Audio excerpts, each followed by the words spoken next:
आपण तेलांबद्दल बोललो, आवळा आणि या गोष्टींबद्दल बोललो. अजून कुठले आहारात बदल केले पाहिजे जेणेकरून केसांची वाढ चांगली होईल आणि केसांचा पोत सुधारेल? मला पोताकडे पुन्हा यायचं आहे, पण हे उत्तर झाल्यावर पोताकडे येऊ आपण. आहारीय द्रव्यांमध्ये सगळ्यात महत्त्वाचा आयुर्वेद सांगतो की षड्रसात्मक आहार असला पाहिजे. म्हणजे ताट कसं भरलेलं असलं पाहिजे. पोळी, भाजी, भात, आमटी, लोणचं, पापड, प्रत्येक गोष्ट त्याच्या त्याच्या क्वांटिटेटिव्ह ॲनालिसिसने पण असली पाहिजे. म्हणजे फक्त आपल्याकडे आता कसं झालेलं आहे की कॅलरीज प्रोटीनमध्येच कॅल्क्युलेट करून डाएट घेतलं जातं. तर तसं नको. तुम्हाला लोणचं जास्त आवडलं म्हणून फक्त लोणचं आणि भाकरीच खाणार का तुम्ही? तर नाही. फक्त ते खाल्लं तर मग इतर घटकांच्या पोषणाचं काय होणार ना. आणि म्हणून मी म्हटलं की आहारामध्ये सुद्धा लोणच्याची जेवढी साईज आहे किंवा जेवढं प्रमाण आहे तेवढंच पाहिजे, त्याच्यापेक्षा जास्त नको. पूर्ण जे शरीर आहे ते घेतलेल्या आहारातून तयार होत असतं. एक्स अमाऊंटचं फूड समजा तुम्ही घेताय, तर त्याची विभागणी शरीर करताना मेंदूचं काम किती आहे, पोटाचं काम किती आहे, लिव्हरचं काम किती आहे, किडनीचं काम किती आहे, या सगळ्यांना देणार आहे.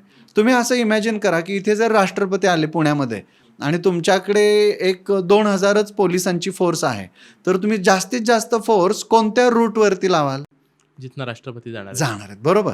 मग जी लोक IT फील्डमध्ये आहेत, जी लोक अशी छान बौद्धिक काम करतायत, पॉडकास्ट वगैरे करतायत किंवा एडिटिंग करतायत, छान एडिटिंग करणाऱ्यांना पण किती बौद्धिक कौशल्य आहे ना.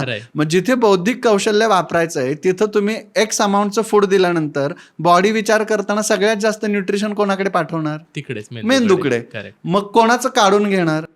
इतर अवयव. म्हणजे नगरसेवकाची आज सिक्युरिटी काढून घ्या, असलं काय नसलं काय काही फरक पडत नाही. ज्या चौकात कोणी जाणार नाही तिथली सिक्युरिटी काढून घ्यायची.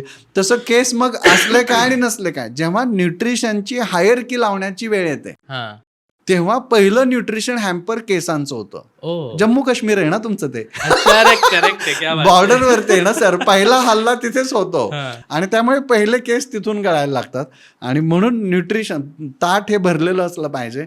मेंदूचं न्यूट्रिशन पूर्ण झालं, लिव्हरचं झालं, स्प्लिनचं झालं, किडनीचं झालं की मग शिल्लक राहिलेलं न्यूट्रिशन केसांकडे येणार आहे. त्यामुळे ज्यांचे केस गळत आहेत त्यांनी लक्षात ठेवा की तुमचं ताट षड्रसात्मक असलं पाहिजे आणि भरलेलं ताट असलं पाहिजे, वेळेत जेवलं पाहिजे. क्या बात आहे. केस हे फक्त केस नाही आहेत, भविष्यात येणाऱ्या मोठ्या आजाराचं ते एक द्योतक आहे, ते लक्षण आहे, बॉर्डरवरचं आहे ना ते. बरोबर. ते इंडिकेट करतंय, इंडिकेशन आहेत ते.